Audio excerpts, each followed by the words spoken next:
selamat beribadah bersama-sama di tempat ini. Mari kita akan mulai ibadah kita di pagi hari ini. Kami mengucap syukur Tuhan bahwasanya segala kasih-Mu selalu baru untuk kami sampai pagi hari ini kembali Tuhan. Kami bersama-sama ingin menaikkan pujian penyembahan kami kepada-Mu.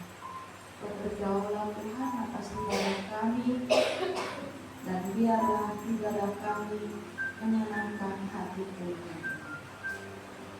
Terima kasih Tuhan Yesus. Aku ada hari ini karena Tuhan baik.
kehidupan di dalam hidup kami.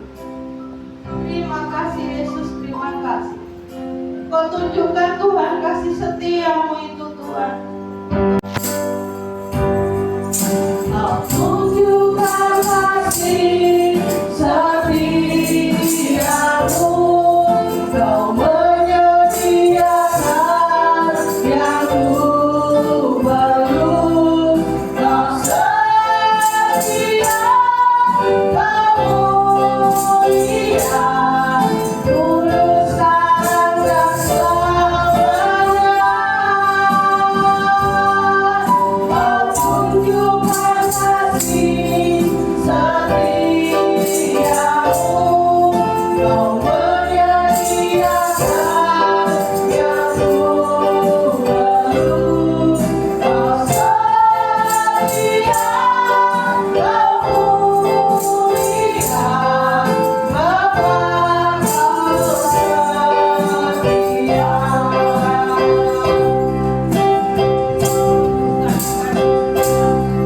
Kau tunjukkan kasih setiamu. Kau menyediakan yang ku perlu. Kau setia, kau mulia, tulus dan selamanya.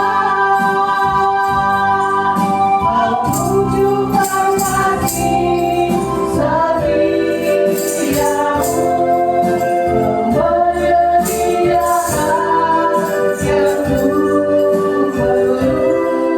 Kau setia, kau mulia, Bapa kau setia. Kau setia, kau mulia, Bapa kau setia. Kau setia, kau mulia, Bapa kau Tuhan yang Maha Baik, oleh kesembahan senantiasa dalam nama Tuhan kami Yesus Kristus. Kami bersyukur Tuhan, pada saat pagi hari ini kami telah berkumpul bersama-sama Tuhan di rumah ini. Untuk kami memuji Engkau, menyembah-Mu, memuliakan nama-Mu Bapa. Tuhan, terkadang kami tidak setia kepada-Mu, tapi Kau tetap setia kepada kami. Kami bersyukur Bapa, bahwa Kau tidak akan pernah meninggalkan kami Tuhan. Haleluya Yesus, terima kasih Bapa. Tuhan, pada saat pagi hari ini kami akan mulaikan ibadah kami Tuhan, acara demi acara dari awal, pertengahan sampai selesainya. Kami yakin Tuhan Bapa mencurahkan Roh Kudus atas kami, memberkati ibadah kami sampai selesainya nanti Tuhan. Bahkan mengurapi setiap kami yang ambil bagian pelayanan pada saat pagi hari ini. Bahkan kami semuanya hadir Tuhan, bahkan curahkan Roh Kudus atas kami. Ibadah kami ini Tuhan, dan juga pada saat pagi hari ini kita berdoa Tuhan anak yang lain Tuhan, yang mungkin masih dalam perjalanan, kontak mereka kembali datang di tempat ini dengan Tuhan keselamatannya daripada Engkau. Bersama-sama dengan kami memuji dan mengagungkan nama di tempat ini. Pada saat pagi hari ini Bapa, yang tidak bisa hadir mengalami sakit penyakit, Kau akan sembuhkan Bapa. Juga pada saat pagi hari ini Tuhan mengambil bimbingan hati dalam mengiring akan Engkau. Tangan lunak kuasa Tuhan, kuasa-Mu yang tetap sempurna dalam hidup kami.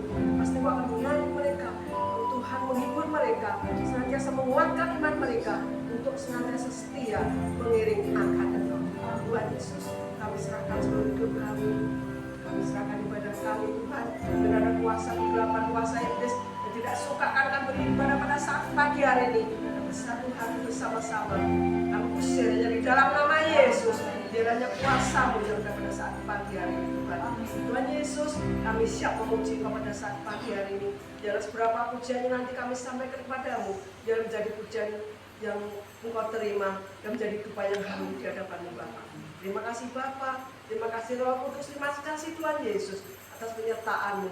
Dan kami serahkan rangkaian acara pada saat pagi hari ini hanya di dalam satu nama, Tuhan kami Yesus Kristus. Kami berdoa dan mengucap syukur. Haleluya. Amin. Masih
Malaysia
Bapa, berkati setiap anak-anakmu yang akan memberi, yang memberkati segala aktivitasnya, pekerjaannya apapun, berkati, berkati juga yang belum bisa memberi, Tuhan berkati yang sama.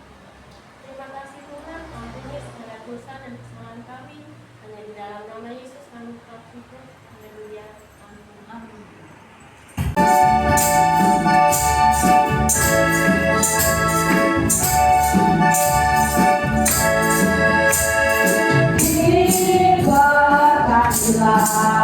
Orang yang mengandalkan Tuhan, diberkatilah. Orang yang mengandalkan Tuhan, diberkatilah. Orang yang mengandalkan Tuhan, jangan ragu harapnya hanya kepada Tuhan.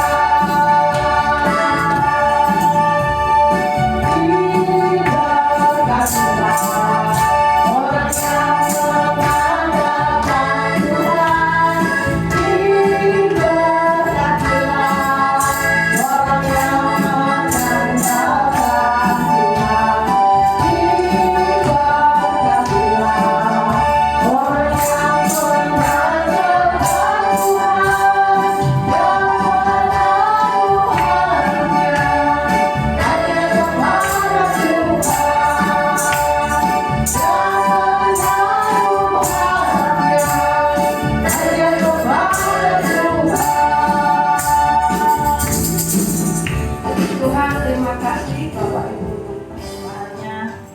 Biarlah senantiasa kasih Allah sungguh telah terbukti.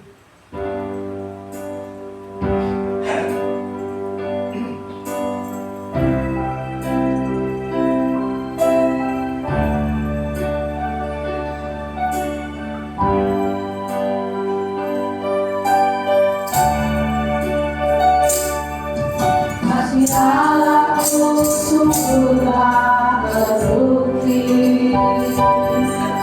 ketika Dia serahkan anaknya.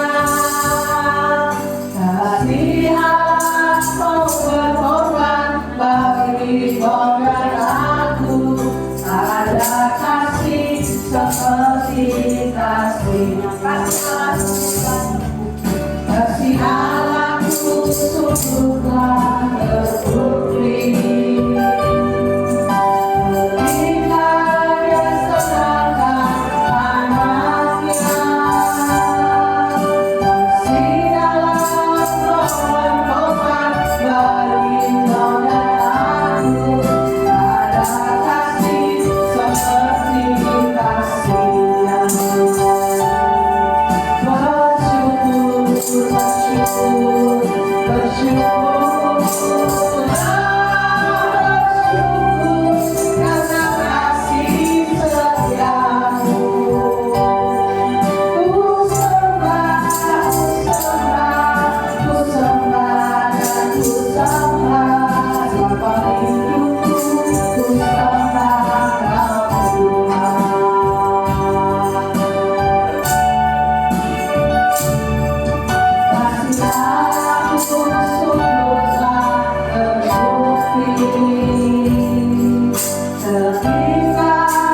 serahkan anaknya. Kasih Allah mau berkorban bagi kau dan aku. Ada kasih seperti kasih-Nya.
Bapa yang baik, Tuhan kami Yesus Kristus, di pagi hari ini Tuhan kami umat-umat-Mu kembali datang untuk membawa seluruh hidup kami.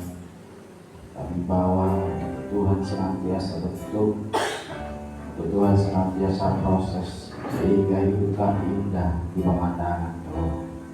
Terima kasih Tuhan Yesus, terima kasih pagi hari ini Tuhan.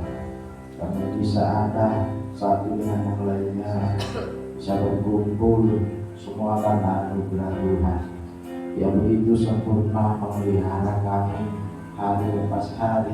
Engkau selalu ada bagi kami. Engkau tidak pernah meninggalkan kami. Engkau tidak pernah membiarkan kami sendiri dalam banyak pergumulan, tetapi Engkau selalu ada bagi kami, memberi pertolongan, beri kekuatan, semangat untuk kami terus Tuhan mengucap syukur dalam segala kebaikan Bapa. Terima kasih Tuhan, terima kasih. Dan saat ini Bapa, kami akan bersama-sama belajar firman-Mu Tuhan. Biarlah Roh Kudus-Mu turun atas kami, mengajar kami sehingga kami dapat mengerti firman-Mu terlebih lagi Tuhan. Kami lakukan dalam kehidupan kami hari-hari.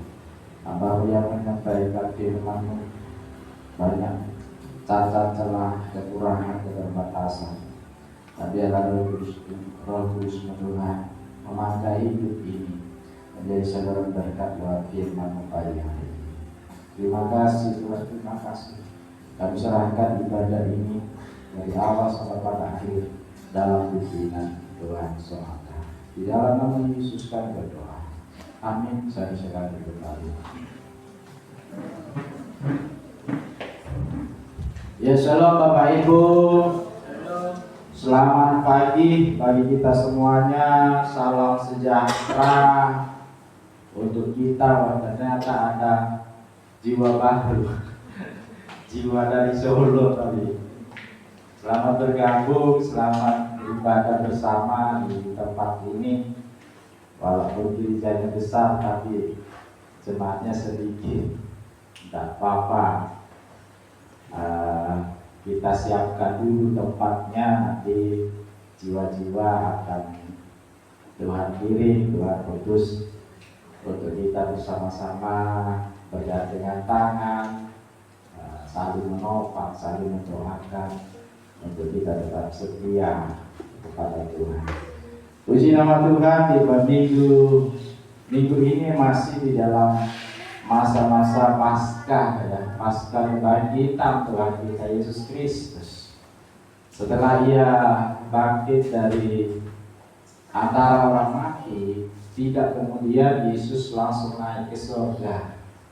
Ia tidak kemudian buru-buru meninggalkan murid-muridnya, tetapi yang dilakukan Yesus adalah senantiasa hadir di tengah-tengah murid-muridnya, hadir di tengah-tengah kekhawatiran murid-muridnya, hadir di tengah-tengah keraguan murid-muridnya. Nah, itu yang dilakukan oleh Yesus. Setelah apa? setelah ia bangkit dari kematian. Dan saat-saat itulah murid-murid dikondisikan tidak lagi percaya akan Yesus selama kebangkitannya. Walaupun sebelumnya Yesus sudah berkali-kali berulang-ulang menyampaikan tentang kematian dan kebangkitannya di depan murid-muridnya. Dan pada waktu Yesus menyampaikan itu, murid-murid itu memahami hal itu. Murid-murid itu mengerti akan hal itu. Dia sungguh percaya. Kenapa? Karena murid-murid itu melihat sendiri apa yang dilakukan oleh Yesus. Orang lumpuh bisa berjalan, orang buta bisa melihat, orang sakit sembuh, yang berkekurangan berkelimpahan, 5 roti 2 ikan bisa mencukupi banyak orang. Itu di depan murid-muridnya. Bahkan Lazarus yang mati bisa dibangkitkan. Nah, pada waktu Yesus menyampaikan tentang hal kematian dan kebangkitannya, saat itu juga mereka percaya. Tetapi ketika Yesus mengalami hal demikian dan Yesus terpisah dengan murid-muridnya, apakah murid-murid itu masih percaya? Tentu tidak. Artinya apa, Bapak Ibu? Artinya menjadi orang percaya itu bukan sesuatu yang mudah. Bukan sesuatu yang bisa dikatakan semudah yang kita katakan, iya aku percaya.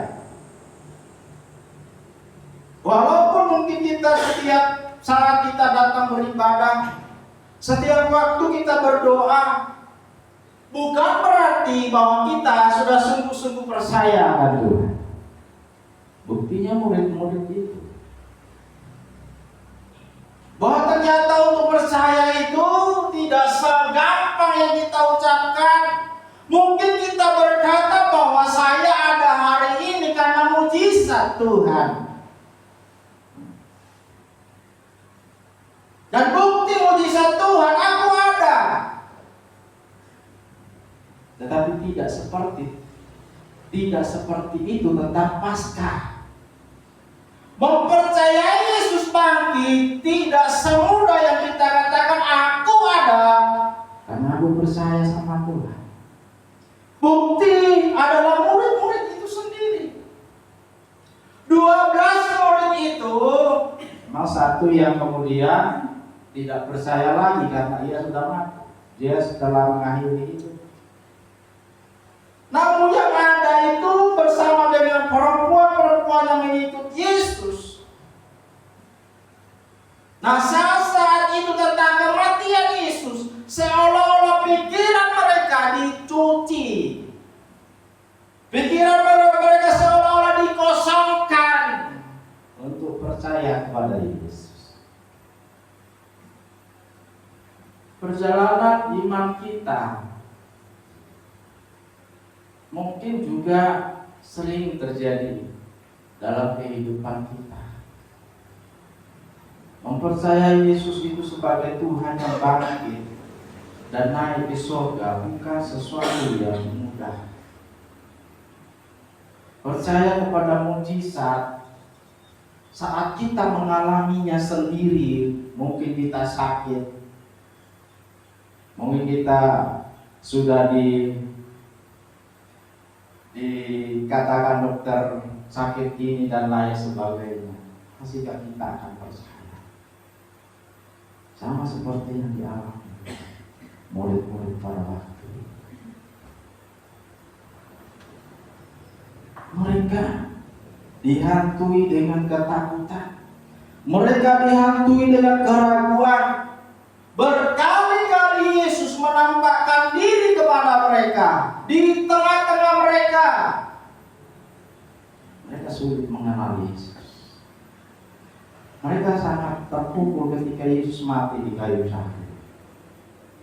Mereka terhantui dengan kesengsaraan Yesus di salib. Dan kemudian dia mati. Itulah yang membuat mereka terpukul, hancur di situ. Dan tidak lagi mau percaya. Saat Yesus ada di tengah-tengah mereka, mereka percaya. Tetapi saat Yesus tidak ada di depannya, mereka tidak percaya. Dalam kehidupan kita sebagai orang percaya, kadang hal ini sering sekali terjadi. Saat kita di gereja, kita sangat percaya. Tetapi bagaimana ketika kita di luar sana? Bagaimana ketika kita di rumah? Bagaimana ketika kita di pekerjaan, di mana saja? Masihkah kita menjadi orang yang percaya? Sama seperti murid-murid tadi saya katakan, saat Yesus datang kepada mereka dengan mujizatnya, mereka berkata, itu hantu.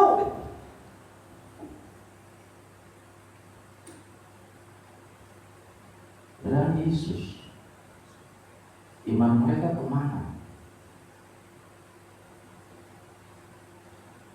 Ternyata untuk menjadi orang percaya perlu mengalami yang namanya perjumpaan dengan Tuhan. Kita tidak cukup menjadi orang Kristen. Kita tidak cukup menjadi orang yang sudah beribadah. Kita tidak cukup menjadi seorang pelayan. Kita tidak cukup menjadi seorang hamba Tuhan. Tetapi yang terpenting adalah mengalami perjumpaan dengan Tuhan secara pribadi.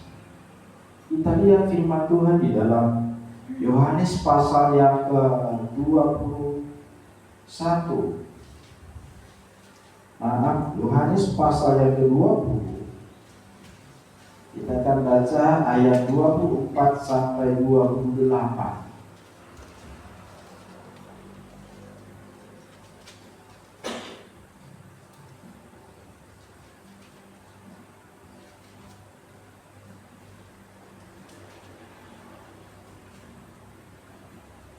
Yohanes pasal yang ke-20 ayat 24 kita baca sampai 29. Yohanes 20 ayat 24 sampai 29 demikian masukkan. Yesus menampakkan diri kepada Thomas. Tetapi Thomas, seorang dari ke-12 murid itu yang disebut Didimus, tidak ada bersama-sama mereka ketika Yesus datang ke situ. Maka kata murid-murid yang lain itu kepadanya, kami telah melihat Tuhan. Tetapi Thomas berkata kepada mereka, sebelum aku melihat bekas paku pada tangannya, dan sebelum aku mencucukkan jariku ke dalam bekas paku itu, dan mencucukkan tanganku ke dalam lambungnya, sekali-kali aku tidak akan percaya. 8 hari kemudian, murid-murid Yesus berada kembali dalam rumah itu, dan Thomas bersama-sama dengan mereka. Sementara pintu-pintu terkunci, Yesus datang dan dia berdiri di tengah-tengah mereka dan berkata, damai sejahtera bagi kamu. Kemudian dia berkata kepada Thomas, taruhlah jarimu di sini dan lihatlah tanganku, ulurkanlah tanganmu dan cucukkan ke dalam lambungku, dan jangan engkau tidak percaya lagi, melainkan percayalah. Thomas menjawab dia, ya Tuhanku dan Allahku. Kata Tuhan kepadanya, karena engkau telah melihat aku, maka engkau percaya. Berbahagialah mereka yang tidak melihat namun percaya. Amin. Puji Tuhan, firman Tuhan mengingatkan kita kembali bagaimana kemudian Thomas percaya kepada Tuhan. Saat Yesus mati dan bangkit, Thomas, salah satu dari murid Yesus, tidak percaya akan hal itu. Aku tidak akan percaya sebelum segala sesuatunya aku melihat. Aku melihat lubang paku yang ada di tangannya, dan di lambungnya ada bekas. tombak, dan di kakinya ada lubang paku. Thomas di sini betul-betul sadar dan sangat tahu bahwa apa yang dialami Yesus di bukit Golgota, sebenarnya Thomas itu ada, menyaksikan dengan matanya, sehingga murid satu-satunya yang bisa mendefinisikan luka Yesus adalah Thomas.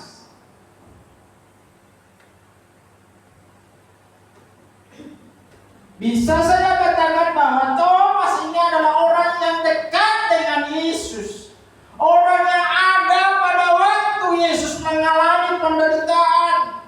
Dia menyaksikan sendiri, tidak seperti murid-murid yang lain. Ketika Yesus ditangkap, mereka meninggalkan Yesus. Mereka berupaya menyelamatkan diri masing-masing. Tetapi kita melihat pengakuan dari Thomas. Dia sangat ngerti bahwa Yesus itu sudah tidak ada.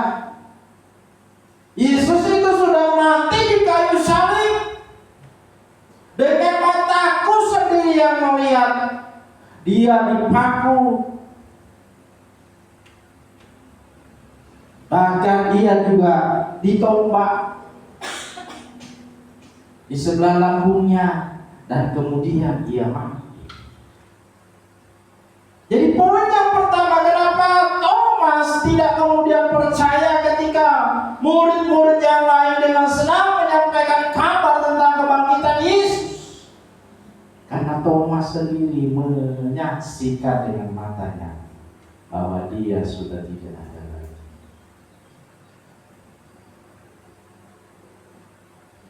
Dia tidak mungkin bangkit dari antara orang. Dalam kehidupan kita sebagai orang percaya, mungkin hal-hal seperti ini sering terjadi di dalam kehidupan kita. Saat kita mengambil sebuah komitmen untuk setia dengan Tuhan, untuk terus mengikuti apa yang dikehendaki Tuhan, namun dengan waktu yang bersamaan kita juga mengalami masalah yang seolah-olah Yesus itu enggak ada. Kita diperhadapkan dengan kesulitan-kesulitan yang bertubi-tubi terjadi dalam kehidupan kita, yang kemudian juga bisa kita kemudian menyimpulkan Tuhan enggak bisa menolong. Kita menyaksikan sendiri, kita merasakan sendiri saat kita mengalami persoalan hidup, saat kita mengalami masalah silih berganti terjadi dalam kehidupan kita, seolah-olah gak pernah selesai. Dan kemudian kita berganti, sekali-kali aku tidak akan percaya. Buktinya masalah saya. Ketika saya berharap Tuhan menolong saya, Tuhan tidak pernah menolong saya. Seolah-olah Yesus tidak bangkit dari kesusahan itu. Seolah-olah Tuhan tidak mampu, tidak sanggup melakukan sesuatu di dalam kehidupan. Hal inilah yang kemudian muncul keraguan, muncul ketidakpercayaan lagi kepada Tuhan. Karena kita terfokus, terpaku dengan masalah yang kita hadapi, apa yang kita lihat. Ternyata Yesus sudah mati. Kita lupa akan sebuah perkataan Yesus sebelum ia ditangkap, sebelum ia disalibkan. Ia pernah berkata bahwa aku akan bangkit pada hari yang ketiga.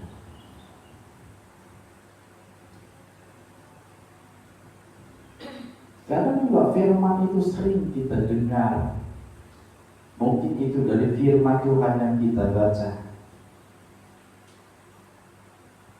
atau mungkin dari khotbah gembala pendeta, meyakinkan kita dengan firman Tuhan yang luar biasa. Tetapi ketika kita dibawa dalam sebuah masalah yang kemudian firman yang dikatakan minggu yang lalu, bulan yang lalu kemudian, itu tidak lagi kita percayai. Karena adanya masalah, persoalan yang bertubi-tubi terjadi dalam kehidupan. Tetapi kita melihat respon daripada Thomas di sini. Kita melihat bahwa keraguan daripada Thomas membuktikan bahwa ia jujur tentang dirinya sendiri.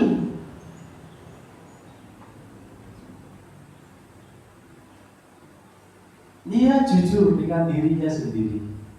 Dia nggak menutup-nutupi sebagai orang percaya yang kuat, sebagai orang percaya yang loyal dan lain sebagainya.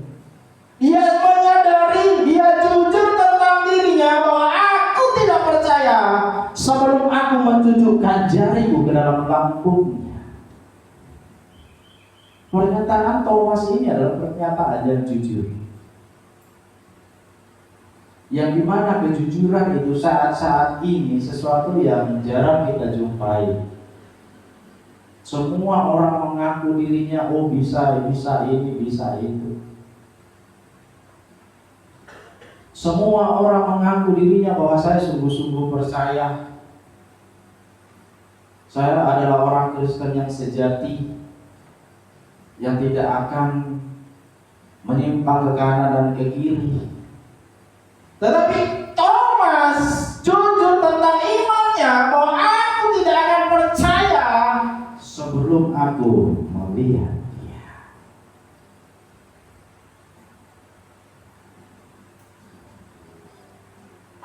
Jarang orang berkata aku ini ragu. Selalu ingin mengatakan aku ini Tuhan. Yang sesungguhnya dia meratapi dirinya akan ketidakmampuan. Tetapi kadang kita tidak mau jujur dengan hal itu. Namun Thomas jujur akan dirinya bahwa aku tidak percaya.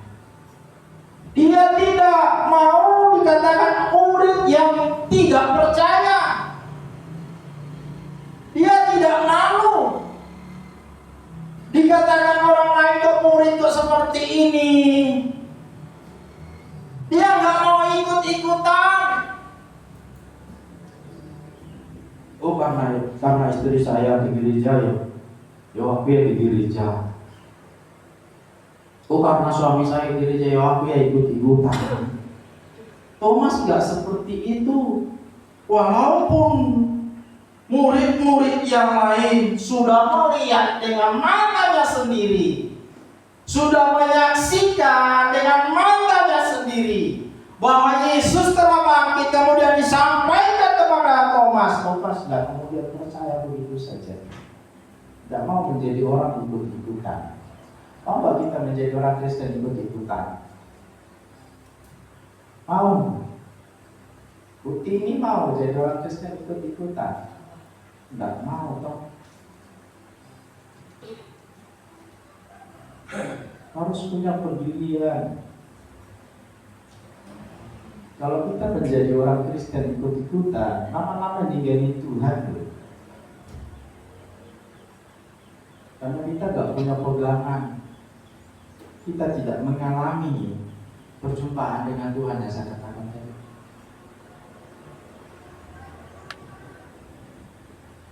Kita harus punya prinsip, karena keselamatan itu urusan pribadi, tidak bisa diwakilkan. Pak Pur masuk surga, nggak mungkin diwakili adiknya, atau adiknya masuk surga mungkin wakili Pak Pur. Masuk surga urusan sendiri-sendiri. Oleh karena itu harus berangkat dari hati kita masing-masing. Demikian juga Pak Sarjono nggak mungkin serajin apapun putar di gereja. Pak Sarjono nggak memiliki apa seperti itu. Pak Sarjono nggak akan masuk surga. Tidak bisa diwakili. Keselamatan itu nggak bisa diwakili oleh siapapun. Urusannya sendiri-sendiri.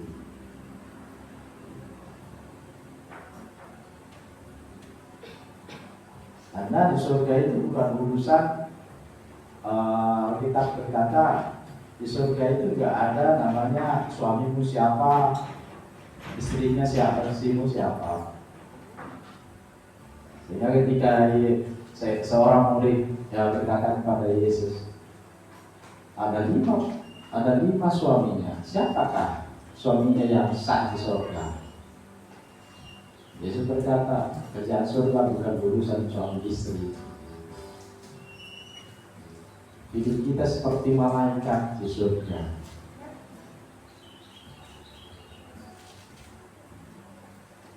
Jadi masalah kerajaan surga adalah urusan masing-masing.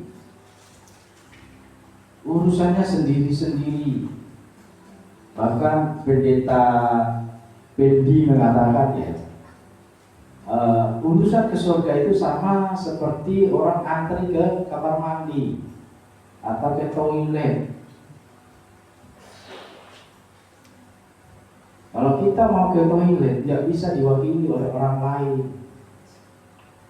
Saya pengen ke toilet, mau buang air besar atau mau buang air kecil, saya boleh diwakili Pak Ronald kan? Pak Ronald, tolong Pak Ronald mewakili saya ke kamar mandi, saya nggak sempat. Nggak bisa. Demikian juga hidup kita nantinya akan masuk surga. Urusannya sendiri-sendiri. Oleh karena itu Alkitab mengatakan suami adalah kepala istri dan istri adalah tubuhnya seorang suami. Ada kesatuan di dalamnya. Satu diri jalan berdua. Satu yang berdoa ya berdoalah bersama. Sehingga kita satu di dunia, kemudian kita juga satu di sana. Gak ada yang ke neraka. Apa ada yang mau ke neraka? Gak ada yang mau kan. Semuanya kita pengen masuk ke dalam surga. Minimal ya seluruh keluarga kita, baik itu anak kita, menantu kita, cucu kita, masuk di dalam kerajaan surga. Dengan cara apa? Berjumpa dengan Tuhan secara pribadi. Sama halnya yang dialami oleh Thomas. Dia benar-benar mengalami perjumpaan dengan Tuhan. Dia menyadari, dia jujur tentang dirinya dalam keraguan dia kepada kebangkitan Yesus Kristus. Justru membawa dia kepada kejujuran tentang imannya. Nah ternyata ketika Thomas jujur tentang imannya, apa yang terjadi? Justru menjadi pemikiran Tuhan. Aku akan menjumpai Thomas secara pribadi. Karena tidak ada kebohongan dalam mengiring Tuhan.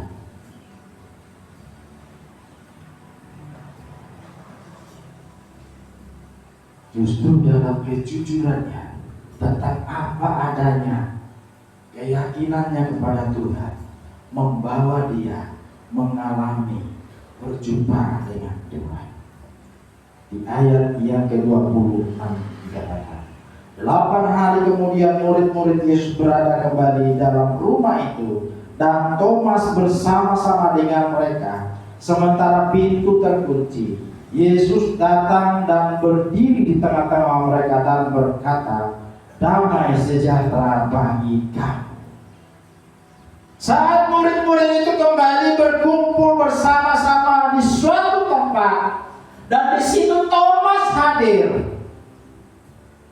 Dan Tuhan datang dan dia berkata, damai sejahtera bagi kamu.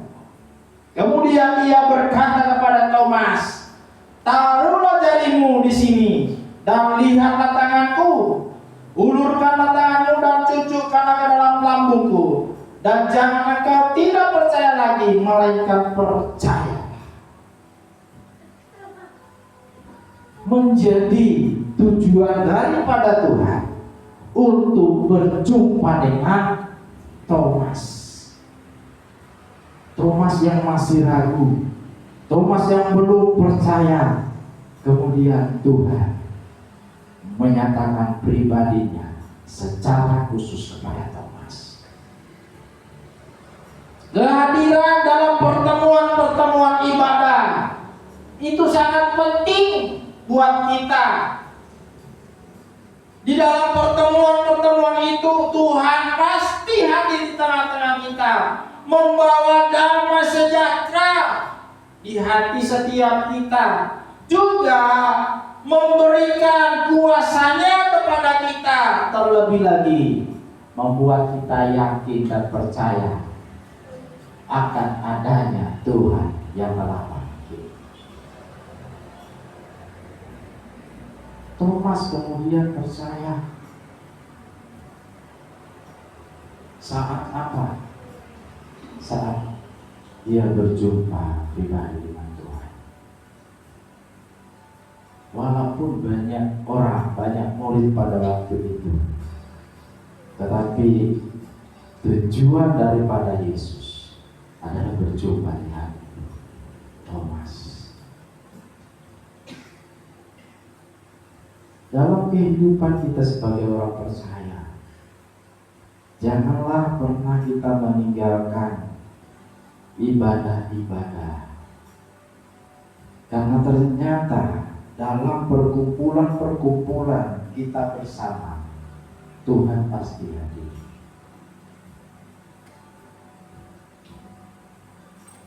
Thomas tidak kemudian langsung diyakinkan. Pada waktu Yesus menampakkan pertama kali kepada murid-muridnya. Karena apa? Karena dia tidak ada pada waktu itu. Di ayat yang ke-24 dikatakan demikian. Saya baca lagi. Tetapi Thomas, seorang dari ke-12 murid itu yang disebut Didimus, tidak ada bersama-sama mereka.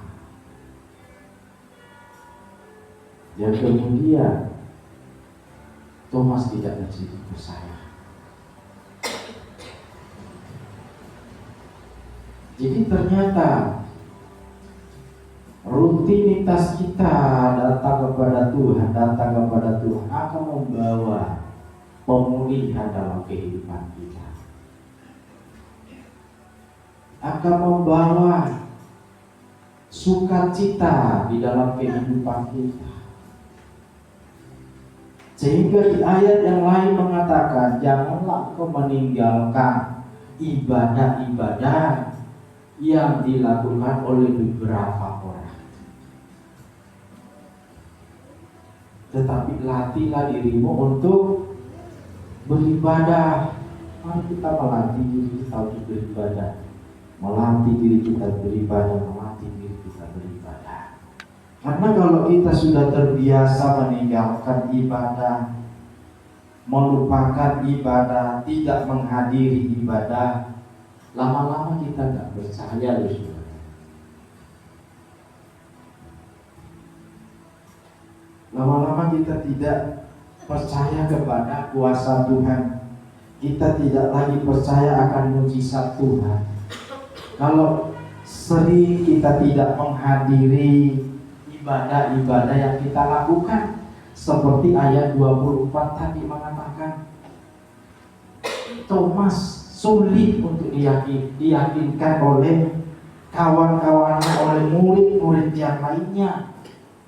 Karena pada saat mereka berkumpul bersama-sama dan Yesus hadir di sana, Petrus itu nggak ada, Thomas itu nggak ada, saudara.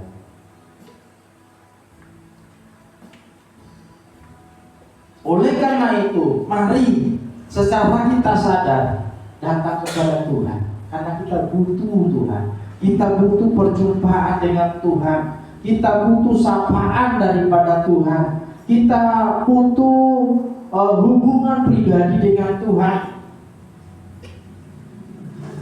Sama seperti yang kita lakukan saat ini.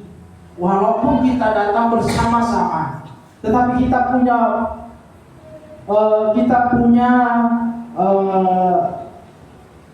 kebutuhan masing-masing yang Tuhan harus mengerjakan di dalam kehidupan kita. Kita butuh Tuhan karena saya butuh sehat. Kita butuh Tuhan karena saya butuh umur panjang. Kita butuh Tuhan karena saya butuh pemeliharaan Tuhan hari lepas hari. Saat apa itu kita alami kasih Tuhan? Saat kita bersekutu dengan Tuhan, bersama-sama datang kepada Tuhan. Dan Tuhan tahu kebutuhan daripada Thomas. Thomas harus diyakinkan, Thomas harus kembali dikuatkan imannya sehingga menjadi orang yang percaya luar biasa. Dia seorang rasul, murid yang luar biasa. Kematiannya pun dia mati di mana, Thomas? Mati di India.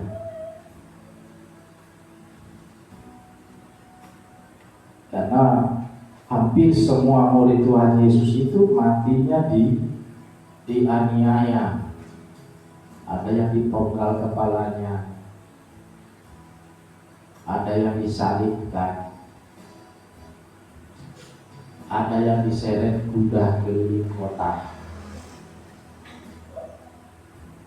Bahkan Thomas sendiri ditombak di India, sehingga sampai hari ini di India itu ada pengikut Kristus karena pelayanan Thomas.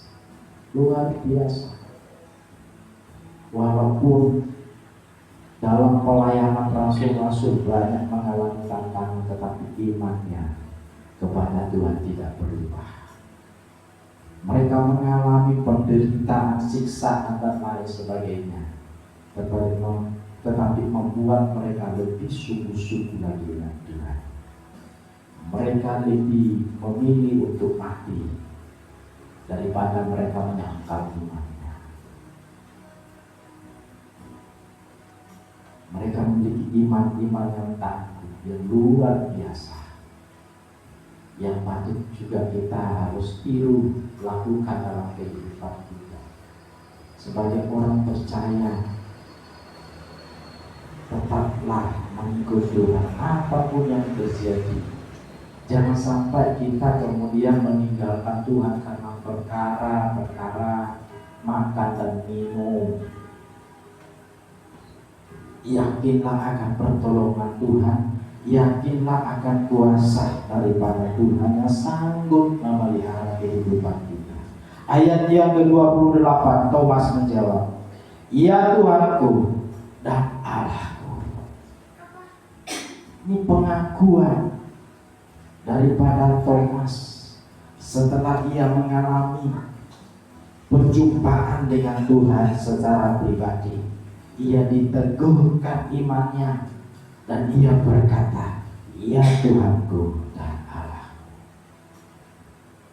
Sebuah pernyataan yang luar biasa yang keluar dari hati dan mulut Thomas. Engkau bukan sekedar guru kami, tetapi ia berkata, Engkau adalah Tuhan dan Allah. Dan bagi kita di ayat yang ke-29 mengatakan, kata Yesus kepadanya, "Karena engkau telah melihat aku, maka engkau percaya. Berbahagialah mereka yang tidak melihat namun percaya." Saudara dan saya adalah orang-orang yang lebih berbahagia daripada Thomas sebenarnya. Karena kita gak melihat, tetapi kita menjadi orang percaya. Kita tidak pernah melihat pribadi daripada Yesus, tetapi sampai hari ini kita menjadi umat-umat yang percaya karena kita beriman kepada Tuhan. Lewat firman Tuhan yang dapat saya sampaikan pagi hari ini menjadi berkat bagi kita semuanya. Tuhan Yesus memberkati. Kita berdoa. Bapa, terima kasih Tuhan Yesus buat firman-Mu telah kami baca dengarkan bersama. Biarlah Roh Kudus-Mu Tuhan kembali menerangi hati kami Tuhan, sehingga firman yang kami dengar pagi hari ini tidak berlalu begitu saja, tapi firman-Mu Tuhan menjadi benih yang bertumbuh berbuah di hati kami. Terima kasih Tuhan, firman-Mu Tuhan, biarlah Roh Kudus-Mu mengurai lebih lagi untuk kami dapat lakukan dalam hidup kami. Berkati seluruh jemaat-jemaat Tuhan sudah. Tidak bisa hari pagi hari itu Tuhan mau Tuhan pulihkan, Tuhan jamah mereka. Yang sakit Tuhan Kau sembuhkan. Di dalam nama Tuhan Yesus Kristus kami sudah berdoa. Haleluya. Amin. Baik Bapak Ibu, sebelum kita mengakhiri ibadah kita, pengumuman untuk minggu ini PKUKC yang mau ketempatan boleh, kalau tidak ada ya boleh. Mau di tempatnya Bu Marti.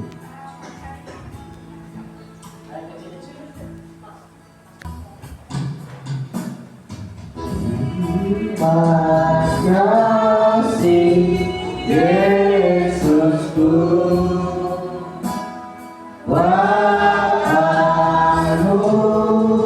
daya Kau beri sehari ini. Tuhan adakan syukur bagimu. Bapa, terima kasih Tuhan Yesus untuk pagi hari ini kami telah beribadah kepada memuji Bapa. Kami percaya Tuhan berhadir dalam kami dan hadir di dalam setiap kami. Kita melewatkan kasih Tuhan, jamaah Tuhan, percobaan Tuhan secara pribadi. Terima kasih Tuhan, terima kasih. Berkati seluruh jemaat-Mu, baik yang hadir maupun yang bisa hadir, yang ada di kota-kota lain, di tempat yang lain, di Jakarta, di Cikarang, yang ada di Surabaya, Semarang, bahkan yang ada di Solo, dimanapun Tuhan. Jemaat-jemaat-Mu, anak-anak kami, dalam pekerjaan rumah tangga mereka, kami serahkan dalam doa Tuhan memelihara setiap mereka. Anak-anak kami dalam pendidikannya Tuhan juga memberkati, baik tingkat SD, SMP, SMA, perguruan tinggi. Tuhan memberkati anak-anak kami yang saat ini sedang membutuhkan mencari pekerjaan, juga menyediakan pekerjaan anak-anak kami. Bapa, berkati diri saya di tempat ini, jiwa-jiwa baru Tuhan memberkati yang telah luput dari hadapan-Mu. Tuhan tolong lagi kami bersama-sama memuji, memuliakan Engkau. Terima kasih, memberkati bangsa kami Tuhan, Bapak Presiden, Wakil Presiden, para Menteri, para Gubernur, para Bupati, Wali Kota, sama juga MPRI. Tuhan memberkati dan seluruh tetangga kami, lingkungan kami dalam lingkungan Tuhan. Terima kasih Tuhan Yesus. Terima kasih. Sebentar Tuhan kami akan mundur dari tempat ini menuju ke rumah kami masing-masing. Tuhan tibakan kami di tempat tujuan ke rumah dalam selamat, dan kami kembali masuk dalam segala aktivitas kami dalam minggu ini, dalam pimpinan dan dalam berkat daripada Tuhan. Terima kasih Tuhan. Terima kasih. Mari saudaraku kita arahkan tangan kita kepada Tuhan. Ulanglah saudaraku dengan damai sejahtera. Nah, biarlah berkat pertolongan dari Allah Bapa, cinta kasih Tuhan Yesus Kristus, dan persekutuan dalam Roh Kudus akan memelihara hati dan pikiran hari-hari bersama Maranatha. Tuhan Yesus akan kembali. Bapa, terima kasih. Bapa, terima kasih. Bapa, terima kasih.